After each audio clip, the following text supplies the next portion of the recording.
Jahazi TV. Hakuna njia. Kwa nini? Kwa sababu watu wanapokuwa na shamba anaamua kulikata viwanja halafu anauza. Hesabu ya njia haipo. Sasa ningependa niwaambie Wizara ya Ardhi, kuanzia sasa mtu kama ana shamba lake anataka kuuza viwanja, iwe marufuku bila kuleta wizarani, apimiwe na njia ziwekwe kwanza. Kwa sababu hiyo nyumba ya huyo jamaa yangu ni nyumba nzuri kweli, kajitahidi. Sehemu kubwa ya kipato chake kimeingia pale, lakini leo iko katikati ya vibanda vya watu na njia ya kufika haipo. Kwa hivyo inakuwa hakuna tija katika ujenzi wa namna hiyo. Lazima viwanja vipimwe, njia ziwepo, halafu na huduma ziwepo, kwa mfano umeme na maji. Halafu watu ndio waruhusiwe kujenga, na hata ujenzi wenyewe basi uwe na aina fulani ya ujenzi. Tusijenge hovyo tu.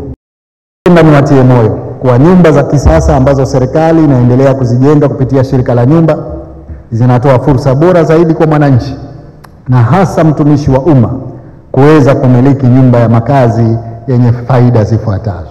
Kwanza, ataishi kwenye nyumba zenye viwango, lakini pili, atapata makazi yenye thamani na hata uhakika wa kupata dhamana ya kifedha kupitia mabenki, na tatu, itajenga misingi imara ya uchumi wa familia mapema.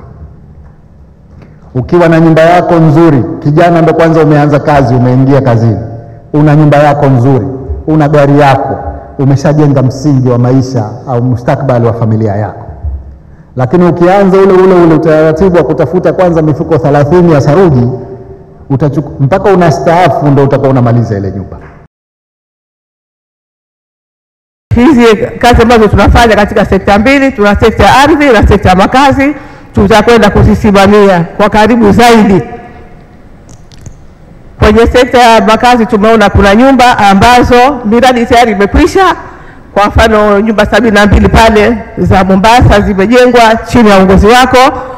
Pia ukatuagiza kwamba nyumba zile tuweke kampuni ili zisiharibike, na kampuni tayari imeshaanza kazi. Lakini pia tutasimamia hizi ambazo zinaendelea, lakini zile ambazo ndio kwanza tunaanza katika mauzaji yake na matengenezo yake. Kuna programu nyingi za kushuka kwa wananchi. Umetuambia tushuke kwa wananchi, tunashuka kwa wananchi na tutaendelea zaidi. Kuna programu yetu moja ya kliniki ya ardhi ambayo wewe mheshimiwa umetuambia tuanzishe hiyo kliniki ya ardhi ambayo tunakwenda kuona wananchi moja kwa moja na kutatua changamoto. Kwa hivyo tutaendelea nayo na spidi itaongezeka. Jahazi TV.